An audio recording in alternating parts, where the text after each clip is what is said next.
Mr. Evans is an untrained individual. He is a community member who has no idea about the uses of force, they can be used, when they cannot be used, what it means to escalate a situation. He has no idea of any of these things. And so we have him, and then we have the police officers. The officers who are trained, or supposed to be trained, in the use of force. These officers are granted the right to use dangerous and deadly weapons on our bodies. But that right is not unbridled. That right is constrained by rules and regulations. In this instance, what we saw from Mr. Evans at best was passive resistance. At best. He was standing there, hands up, saying, "Don't shoot." That's passive resistance. According to San Diego Police Department use of force guidelines, passive resistance cannot be, let me back that up. You cannot use force if passive resistance is the only thing that you're encountering. You cannot use beanbag rounds when passive resistance is the only thing that you're encountering. And we say beanbag rounds, and that is a misnomer. These rounds are metal projectiles in a burlap sack fired from a shotgun. These are not the beanbags we played with as kids. These are deadly weapons. If you saw when Mr. Evans was hit with the first beanbag round and he dropped to the ground in the fetal position, that's because those beanbag rounds are fired at over 300 feet per second from a shotgun. Mr. Evans didn't know if he was shot or if it was a beanbag round. He didn't know what happened. He knows his hands were up, he heard a noise, and he felt a pain and said, "Oh, they shot me." Now, adding insult to injury, while Mr. Evans was on the ground in the fetal position, hands up, saying, "Please don't shoot me. Somebody help me. They're shooting me." They continue to shoot him 2 more times. And then not only do they shoot him 2 more times, in the groin, but they deploy the canine officers twice. Even the canine officer, the first canine officer, did not fight Mr. Evans. The canine officer was confused. This is not what he was trained to do. This is a man in the fetal position on the ground with his hands up. So they had to send another dog in because the first dog didn't do it. And what we saw on that video, what we saw would never, ever happen in Del Mar. Never, ever happen in La Jolla, in Sanitas, Solana Beach. But when it happens here, it doesn't even make a ripple. Nobody cares. And that's why we're here today, to show and to say, we do care. This community cares. And we're going to stand behind our brother, and we're going to fight for him the right way. Now, if we had leaders and great leadership on the San Diego Police Department, you know what that would look like? That would look like a police chief that comes out and gives a statement and says, "I saw that video. I don't appreciate it. We're going to investigate." That's what leadership would look like. Leadership would look like a mayor coming out after having seen that video and saying, "Hey, that's not right. I agree. We can't have this. Let's investigate."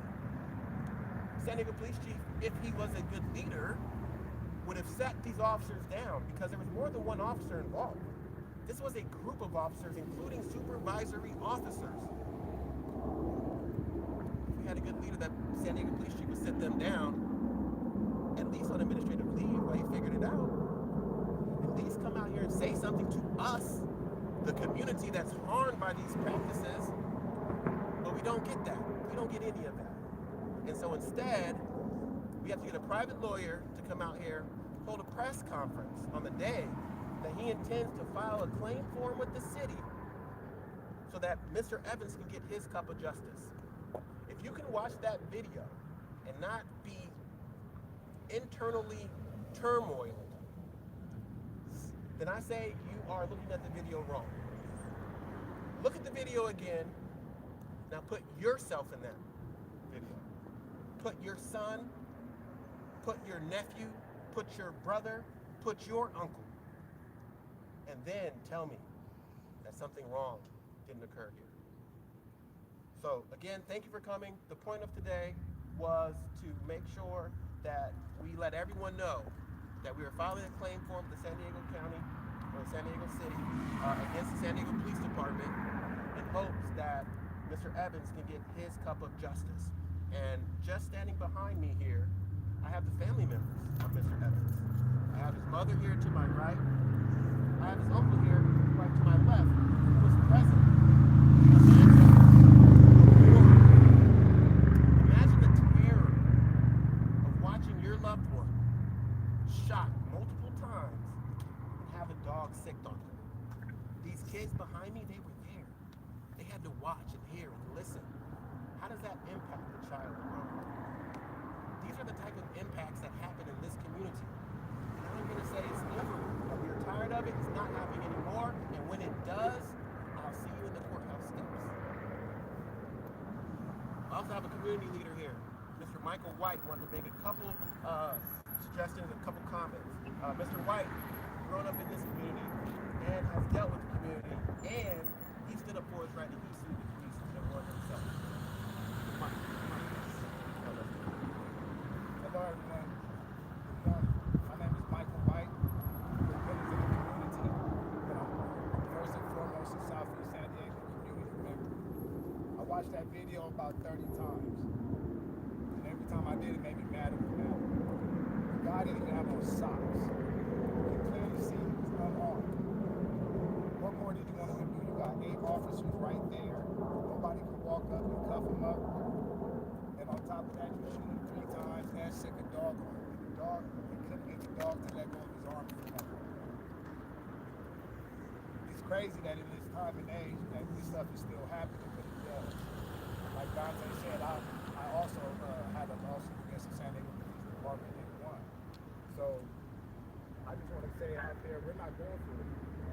The San Diego Police Department still wants to target our community and over-police us and treat us like we're not human, and we're going to fight back the right way.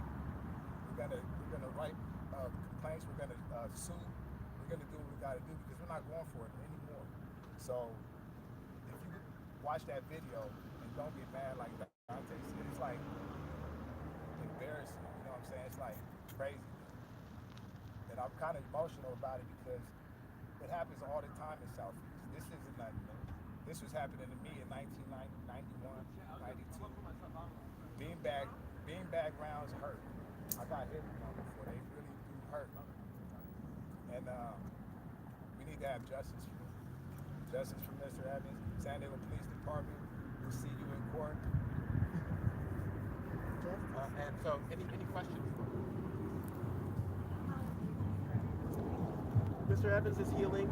He's not quite ambulatory yet. One of the beanbag rounds hit his shin and kind of took a piece out of his shin there, so he can't place weight on it. His left hand, the wounds, the bite wounds are healing, but he's having trouble with the opening and closing and the grip strength.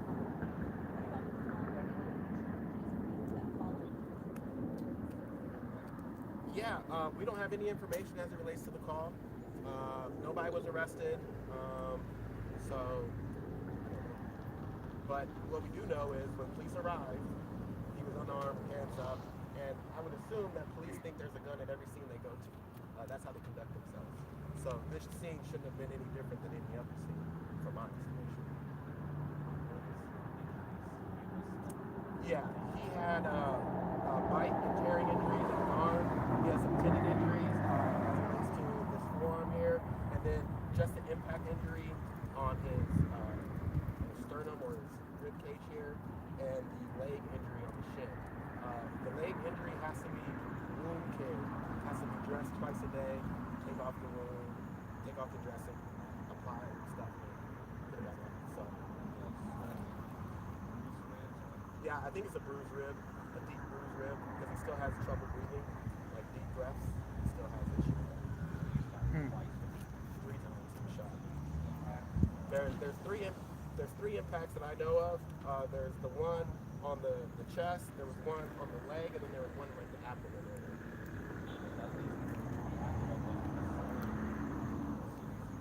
No, not a serious injury. I mean, you can imagine, he is obviously beside himself. You walk out of your home with your hands up and you're attacked by police officers. That leaves you in a bit of a pickle mentally.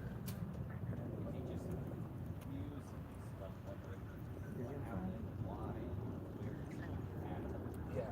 Right now he's in the stage of why me? What did I do to deserve this? What's the future look like for me now that he's not working because of his physical injuries? So he's curious what the future looks like for him. So yeah, he's in a space right now, wondering about where he can live. So there's lots of issues going on for him right now as it relates to this. He's in construction. He just became a member of a local union, and so he's on the path to doing great things, and now he's been sidelined. Hopefully not for good. Hopefully we'll get him back working sooner than later, but we don't know what that plan is going to be yet.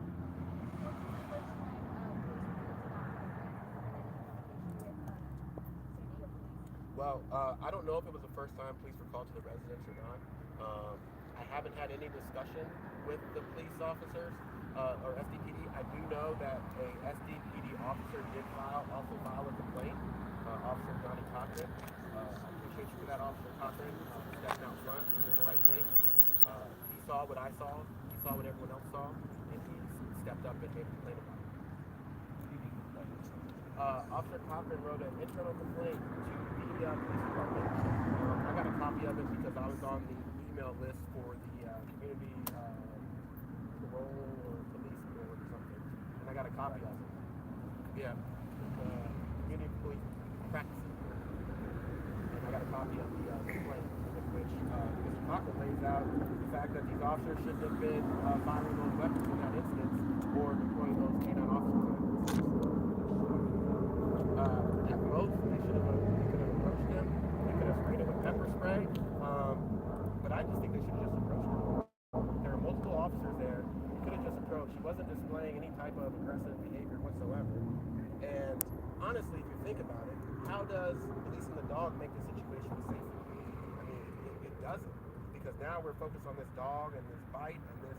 There could have been people in the house still that came down with them. So I think they just wanted their dogs to get some action. Hey, do you know why they didn't charge him? They didn't charge him. After all that commotion, no charges? No charges because there wasn't a complaining witness from my understanding. So that's why he wasn't charged. And no idea Is he still in the hospital? It wasn't No. looking for a murder suspect in the neighborhood. No, there was. My understanding is there was a call that there was some type of altercation and there was a gun present. To the specific extent, I don't know. But I would have assumed that the police officer showed up with the idea that there could potentially be a gun on the scene, and perhaps that's why they took such an aggressive approach. But again, I thought police officers were trained to assume that a gun was at every scene. Was there something happening at the house or about the house? I don't think there was something happening at that house. I think the allegation was something happened outside, and then they retreated to that house. So again, there's been no arrest as it relates to that, so I don't know anything about that.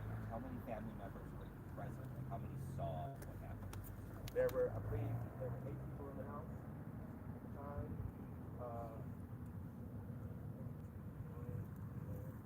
There were about 8 people in the house that were there. Mr. Evans here, present, and Mr. Children back there were present. They all exited the home.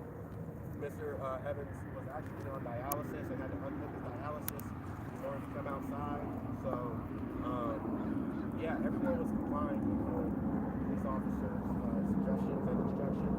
And I still can't for the life of me understand why they decided that was the moment to escalate the situation to background. Hey, is it true that they use the incident for training for rookies to how to handle a situation, and they have people out there Like, is Yeah. you gonna use this for training? Yeah, Live Mr. training? Evans is 31 years old to answer that question. I don't know. It would seem to me that when you let canine officers go in a situation where you don't have any active resistance and it's only passive resistance and he's only got shorts on and no shoes and no shirt, you just want the dog to get a bite. Here's another. I am hoping that will happen in two things. First thing, my client needs to be paid. I mean, there is no amount of money that can really replace what happened, but he needs to be compensated first. Second, we're going to file injunctive. We're going to ask that the court order SDPD not to allow their dogs to be released on someone on the ground. It's ridiculous. There was another incident.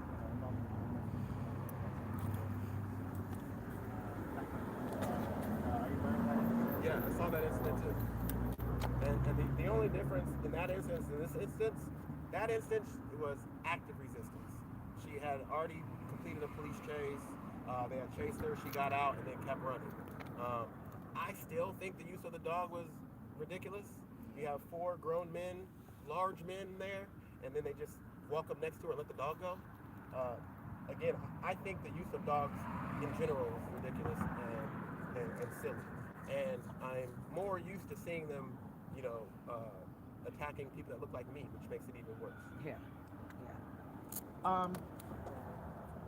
Before the dog was unleashed on him, officers seemed to be outside, not undercover, standing around, not in any fear of anything, of anyone in the house or on the ground, and it's a direct violation of their own procedures. At what point is there a criminal investigation into these officers? Because if we were to do that and defy the law, there would be repercussions, and they don't seem to have criminal repercussions for violence on our community. Right. I asked the same question 4 years ago when Officer Knudsen shot Miss Furcron in the face with the beanbag round. He was promoted. My understanding is one of the officers that was at this location that released his animal was the same officer that had multiple complaints against him from this very community. So the fact that he's back and now with the dog is really a question for me and a curiosity. It's something that we will figure out and discover. If this was in fact the officer that was kicked out of this district because of complaints from constituents, only to come back with a deadly dog to release on the same constituents. So we'll figure that out. And finally, to close off the question, officers didn't fear for their lives. Officers had zero fear. Officers understand the way to get behind cover, the way to shield each other. None of that was apparent. If you watch the video, you see officers standing around, kind of just like another day at the office. Training day. It was a training day. And laughing, probably. It was a training day. That's why they're standing around. They observe this. This is how you come to this problem. This is what you do. Pay attention. And that's what it was. What was the rank of the officer who filed the complaint? I believe he's a police officer 3 with 30 years of experience. So he's not a brand new officer. We're going to close it up, guys. One more question, maybe? Has the lawsuit been filed, or are you planning to file it, and how much damages? The lawsuit hasn't been filed yet, but today what we're doing is we're filing a claim form. It's a prerequisite to file the civil lawsuit in court, and I'm going to ask for $8 billion. Yeah. No, I'm just joking. Straight face.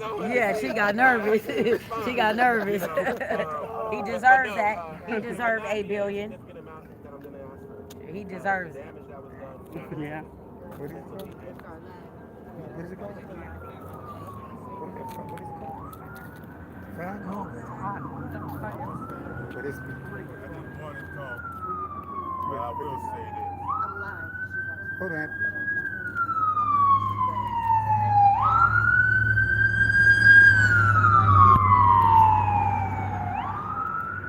I will say this. I've been active in this community my whole life. Coaching football. I worked for the city, retired from the city after I came out of a coma about 3 months ago. I feel for my nephew, because like he said, he didn't do anything wrong. He came out, hands up, all that. My boys was in the window trying, they was talking to him at the same time. I got off my dialysis for about 5 minutes to just say something to him. Got back on my dialysis. My youngest son, well, Anthony Jr., went out there to let them know I couldn't come outside because they asked for me and Marcus. And he told them my dad is on dialysis. They pointed the guns at him. He's a minor. Handcuffed him. Had him out there all that time. Then when Marcus came out, because he asked me what should he do, and I said, you need to go out there. And he went out. After they did that, they went in my house. They made me get off my dialysis. They made my youngest son and my oldest son that was in the house come out of the house. There was one more son too. He's not here. But at gunpoint. They had them all come out at gunpoint. Like they did something wrong. They didn't do anything wrong. Then they searched my house, came out. My wife by this time saw what was going on. She worked for the city. She was at work. So she drove up on the street, trying to talk to who's the guy that's in charge. Let them know, hey, my husband is on dialysis. He needs to get back on his dialysis. He didn't even talk to him. Didn't say a word. It took one of my other neighbors who's in the military to step up and say something. And she's white, but I appreciate her a lot. But he listened to her. But before they let me get back on, they had to go back in and search again. So I could get back on. So I was off my dialysis for about an hour. So right now, I gotta go to the doctor for other things, dealing with this. But it's just not right. And it wasn't fair. And we was all cooperating. They could have talked to us. They could do whatever. But to have my kids, that's what I'm more mad about it them. Coming at a gunpoint. And then my wife being like she ain't even there. They wouldn't even talk to her. That's pretty much all I got to say. I don't like it at all. And like I said, I worked with the police. I was talking about officer friendly. Wasn't nothing friendly about this officer. And it's just not right. Has that affected the children? Yes, a lot. As y'all can see, I can barely walk tonight. Like I said, I just got the hospital. But yeah, it affected them a whole lot. Hey, do you have a GoFund going on, attorney? No, I don't. We don't have a GoFundMe. We could put one together. Yes. My name is Linda Evans. Martin is my son. He's my only child. I couldn't make it on scene, unfortunately. I was up, having but I also have an oldest child. And that was not a scene to take her to. That was not a scene for her to witness. She's very affected by it. He has other children who I know are affected by it. We're trying to get through this. It's a long road to healing and recovery. Yes, ma'am. I work for the city of San Diego. On December 6th, it will be my 25th year. We are all law-abiding citizens. We give to not only this community, but other communities. I provide clean water. I was a treatment plant operator for 18 years. I am now supervisor for the pure water facility that's coming online. And we serve not only our own community, but we serve the whole entire city of San Diego. Now I am faced with this and try to continue to serve citizens of San Diego. Like I said, this is something I don't even really know how to feel. I can put words with some of my feelings, but I don't even know my granddaughter. I have to approach her and my other grandchildren. I have to approach them very delicately and work with them to the best of my capability. We can all be in some type of therapy for this. We will all have to go through a long road of recovery. I got one last question. I understand that a policeman wrote an article in the Tribune on Sunday about the negative this how Voice this and thing went viewpoint. down. Yeah, Is that- voice is and that- viewpoint. Yep. Yeah, you're talking about Officer Cochran. Yeah. We're talking about that. Was he there at the scene? No, he was not at the scene. He made the complaint. complaint because a community member made a complaint to him, and he felt it was his duty under the law. Did you to see the report it. video? Yes. He said- Okay.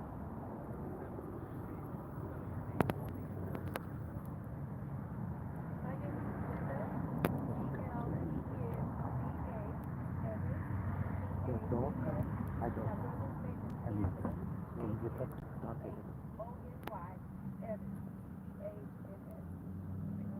Thank you, everyone, for coming out. I am available for other media if you need. Just send me an email or a shout. Here. Girl, I'm looking at